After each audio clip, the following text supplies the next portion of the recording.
Despojo. Despojáronme de mi casa, de mi ropa, de mis hijos, de mi tortilla cotidiana. Pretendieron despojarme de todo, desde apagar mi luna, mi sol, mi estrella y mi grito visceral. Pretendieron quitarme la razón, mi coraje, dignidad, identidad. Me partieron la vida, mas nunca lograron despojarme de mis pensamientos, de mis manos, de mi sonrisa, mucho menos de mi voz. Eso nunca jamás lo lograron, nunca jamás. Para algunos, la poesía de Juana Pavón resulta una radiografía de la realidad nacional. Para otros, es una declaración constante de rebeldía. Esto y más estaremos conversando en su programa Diálogos entre Libros, ya que hoy también les tenemos la presentación de la Constitución de la República para niños. Quédese con nosotros. Para esta semana les contamos sobre el libro Metamorfosis de Kafka.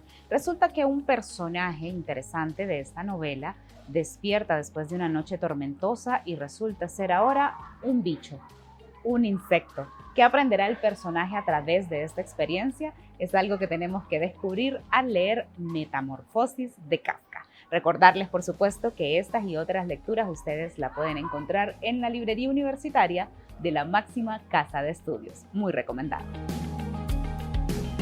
Con el objetivo de dar a conocer los deberes y derechos de las y los ciudadanos hondureños, se ha emitido una versión de la Constitución de la República en versión infantil. Les dejamos con parte del evento para conocer esta importante publicación.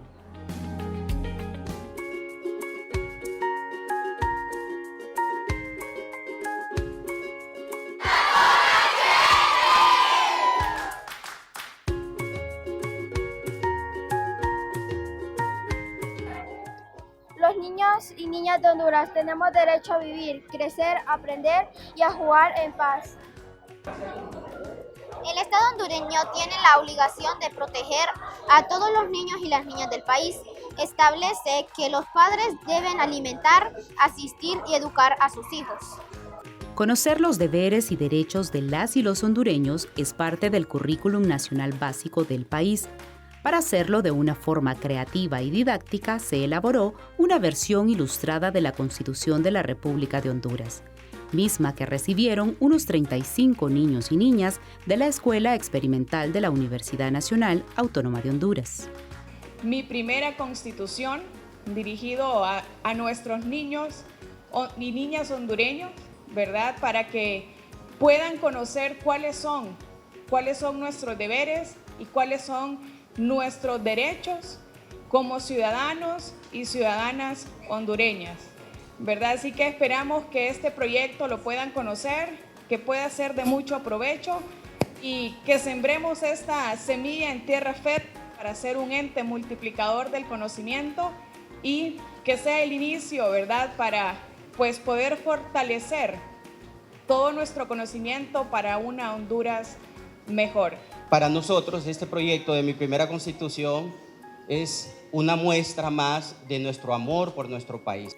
Autoridades del sistema bibliotecario de la máxima casa de estudios recibieron ejemplares de la Constitución de la República Ilustrada y aseguran que con esta herramienta podrán hacer círculos de lectura que afiancen los conocimientos adquiridos. A lo mejor aquí está el próximo presidente, la próxima presidenta de la República, ¿verdad? Nuestras autoridades que nos van a representar. Me encanta el hecho de que los niños estén recibiendo desde su tierna infancia todos estos valores, como mencionaba el licenciado, es una gran responsabilidad ser ciudadano, porque ser ciudadano conlleva derechos, pero también conlleva deberes. Este libro está disponible en la librería universitaria de la máxima casa de estudios, a un costo de 180 lempiras.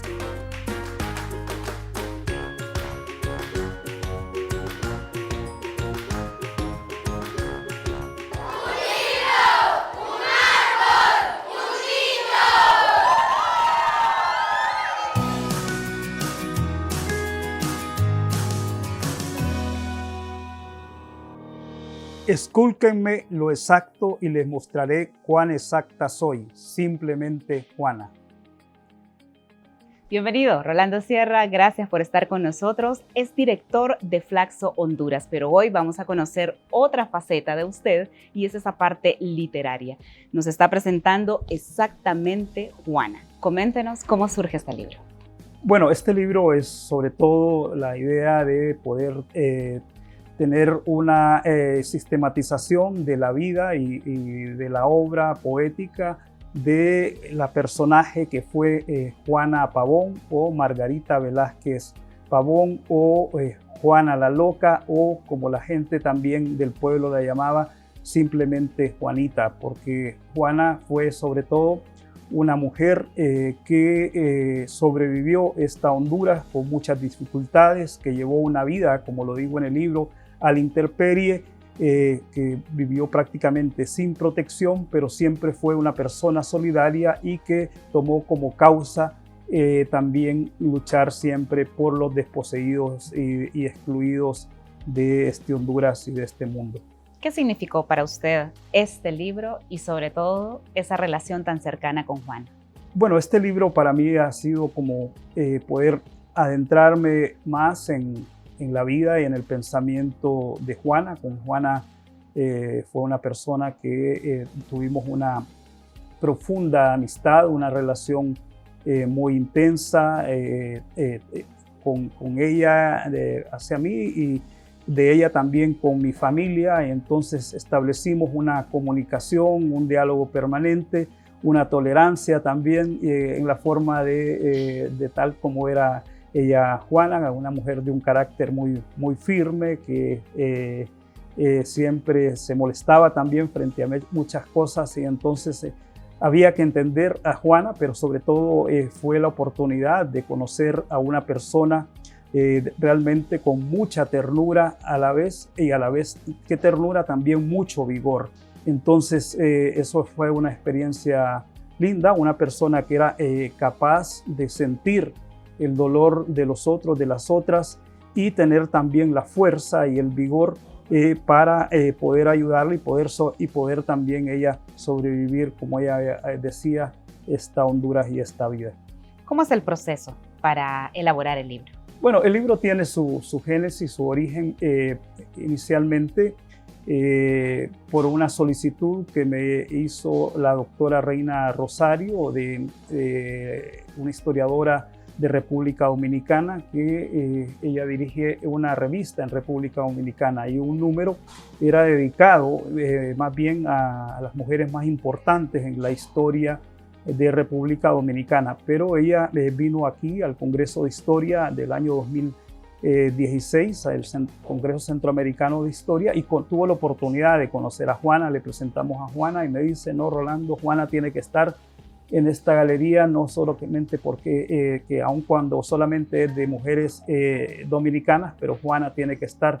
Entonces fue así que escribí un primer artículo que se titula así, exactamente Juana, y luego a partir de ahí empecé ya una investigación más sobre la vida de Juana, tratando de recopilar por un lado todos sus escritos y por otro lado todo lo que se ha escrito sobre ella, así como entrevistarla directamente a ella, recoger muchos de los testimonios que están aquí en el libro. También Juana, ella tenía un manuscrito de la historia, un poco de su vida, que también está recogido aquí en el libro, y en ese sentido, bueno, empezar a analizar la vida de Juana, que no es, el libro en sí mismo no es un libro biográfico, es más un libro que trata de contextualizar y comprender los escritos, la poesía de Juana, en el contexto de la vida de Juana y en el contexto de la sociedad hondureña. Por eso el significado que le da Juana al tema de la identidad. Primero, la identidad como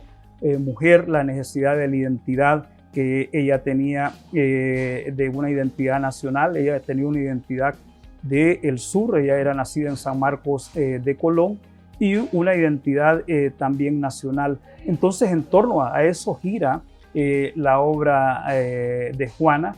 Y Juana también es una persona que tuvo una vida como muy difícil, una vida prácticamente de abandono y despojos.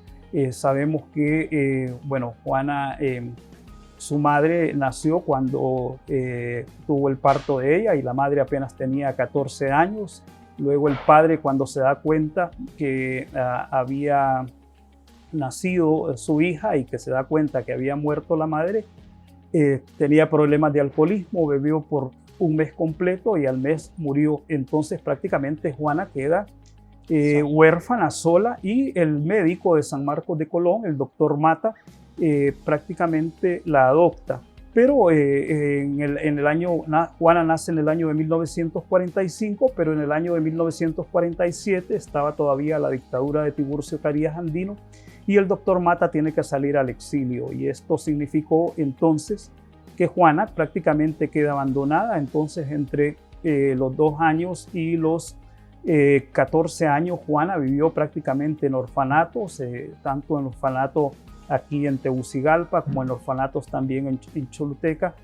Luego posteriormente regresa el doctor Mata y le consigue una beca cuando el gobierno de Villeda Morales para que estudiara en la Escuela Normal de Villa Ahumada en Danlí, pero se da el golpe de Estado en el 63 y le quitan la beca. Entonces es una historia entonces de Juana, siempre de abandono, de despojo. Luego Juana vuelve, el doctor Mata le ayuda nuevamente para que pueda terminar y se matricule en el Colegio María Goretti de Choluteca, quien entonces impartía también los estudios para ser profesora, y termina ahí el profesorado y se incorpora a trabajar en las escuelas rurales, pero no era exactamente esto la vida de Juana. Y luego Juana migra con ayuda de un sacerdote a Tegucigalpa, y así va yendo y viniendo de Tegucigalpa hacia Choluteca, y al final viene a Tegucigalpa, pero iba a ser muy dura la vida aquí en Tegucigalpa para Juana. Inicialmente tuvo su primer hijo, es abandonada, tuvo su segundo hijo también y fue abandonada, y tuvo su tercer hijo también y fue abandonada, y en ese sentido ella fue despojado. Ha sido una historia de despojo. Primero fue despojada de sus padres, segundo despojada de su nombre, porque primero se le puso Janet Mata, pero cuando el doctor Mata sale al exilio, la esposa de le cambia el nombre y le pone Margarita Velázquez. Entonces es despojada también de su nombre inicial y despojada de todos los bienes. Y entonces, en ese sentido, por eso es que la poesía de Juana es tan profunda, tiene tanto sentido en relación a lo que significa la vida en Honduras, y sobre todo esa vida a la intemperie, que eso permite entonces poder profundizar más en la vida de Juana y conociéndola también, esa Juana de carácter, esa Juana de decisión, esa Juana inclaudicable. Juana era de posiciones rectas, de un radicalismo como ella, por eso se definía ella como exacta. Tenía una frase, Juana, que a su manera lo decía obviamente con sus palabras de mucha fuerza, pero decía que solo había 2 formas de sobrevivir en Honduras. Uno era alcoholizado o enamorado, solo que con otras palabras. 3 formas, decía más bien. En Honduras solo se podía vivir enamorado, alcohólico o estando loco. Ah, y por eso la locura ella, también. Claro, sí, y por eso a ella le gustaba que le dijeran Juana la Loca, y se identificaba como Juana la Loca, entendiendo la locura como una manera de ser diferente a los otros, y una manera también de protesta frente a la sociedad, y una locura de justamente frente al status quo. Ella entonces de una forma de protestar y de decir. Entonces por eso decía que también la locura era otra manera de vivir también aquí en Honduras. ¿Sí? Y qué fuerza, ¿no?, tienen todas estas palabras cuando vemos un país que se debate entre una cosa u otra, que la violencia está muy presente en nosotros, esta pobreza, ¿no? Que no nos permite también salir de todo este encierro que tenemos, y a través del arte ella logra expresar, pero también denunciar. Claro, sí, porque Juana incluso es muy interesante. Juana define la poesía como una forma de conllevar el dolor, por un lado, pero como una forma también de protestar frente a ese dolor que por lo general es provocado por los otros, es provocado por el sistema, por los altos niveles de pobreza, los altos niveles de abandono, de la niñez, de la juventud, de la exclusión de la mujer, la falta de participación de todos estos sectores. Entonces, para Juana, digamos, todo eso era generador de dolores reales y de dolores también existenciales. Y en ese sentido ve la poesía como esta forma de conllevar el dolor, pero también de elevar la voz y generar la protesta, especialmente de los abandonados y las y los excluidos de Honduras. Sí. Y en esta investigación que realiza Rolando, ¿hay algo de Juana con lo que usted se ha encontrado y que desconocía, siendo ella tan transparente? Bueno, sí hay algunos elementos, digamos, especialmente, en realidad muchas anécdotas de Juana que dicen de ese carácter firme de Juana, es decir, esa valentía, sobre todo de llegar a un lugar, de decir lo que tenía que decir. Y hay muchas anécdotas de esas de Juana. Entonces, que no era una cuestión simplemente de algo que la gente decía, sino que era una cuestión real. No era actuado tampoco. No era actuado tampoco, exacto, que no era actuado y que no era simplemente por llamar la atención, no, era una manera siempre de mantenerse en esa protesta, de mantenerse en esa actitud de luchar también por los derechos de las mujeres, luchar por sus propios derechos y luchar siempre por los derechos de las y los excluidos. ¿Qué diría usted que Juana le dejó impregnado? Bueno, yo diría esa sensibilidad por un lado, pero también ese vigor que hay que tener para enfrentarse a diferentes situaciones de la vida. Juana llegó al límite de muchas cosas, límites en su alcoholismo, límites en su drogadicción, límites en sus enfermedades. Padeció 2 cánceres, ¿verdad? Primero un cáncer en el estómago y luego muere de un cáncer de lengua, prácticamente en la lengua, que eso le afectó mucho. Llegó al límite, siempre llegó al límite, el límite de no tener a veces donde dormir, el límite a veces de no tener que comer, y siempre tenía la fuerza, el vigor, digamos, y la forma, digamos, de enfrentarse a estas situaciones límites de la vida. Y eso para mí es una gran enseñanza de Juana. Independientemente de su situación socioeconómica, nunca claudicó, digamos, de su modo de ser, de su modo de pensar, de su tipo de relación con el otro. Juana fue una persona totalmente desacralizadora del poder. Para ella no había ningún poder, los desacralizaba todos, y únicamente a quienes Juana tenía respeto era justamente a las personas pobres y a las personas marginadas y las personas excluidas. De ahí a todas las personas las trataba por igual y en relación también a su condición, digamos, y entonces nunca vio a nadie por encima ni por debajo, y digamos, y nunca se creyó también menor que alguien que tuviera poder. Y en ese sentido también esta es una de las enseñanzas de Juana Pavón. Sin duda tenemos muchísimo más que conversar sobre este libro y sobre este personaje tan importante en la vida artística y del país en general. Pero el tiempo ya nos está marcando. Me gustaría saber dónde podemos encontrar el libro y que nos regale una colita de lo que viene en Flaxo. Bueno, el libro está en las diferentes librerías del país, especialmente aquí en Tegucigalpa. Y como Flaxo estamos ahorita proceso ahorita de conclusión de unos diplomados, el diplomado en Ciencia Política y Teoría Política Contemporánea, y estamos también a finales de septiembre iniciando una nueva promoción. Este año hemos tenido 2 promociones, estamos también concluyendo un diplomado en Migración y Desarrollo, y estamos por iniciar una serie de diplomados en temas de protección social adaptativa, de innovación social para el desarrollo, en temas de eficiencia y eficacia de la cooperación internacional, así como también en temas de administración pública. Muchísimas gracias por también esforzarse y seguir adelante luchando por el desarrollo de Honduras. Gracias a usted. Y a ustedes les invitamos a continuar en sintonía de UTV, el canal universitario de la cultura.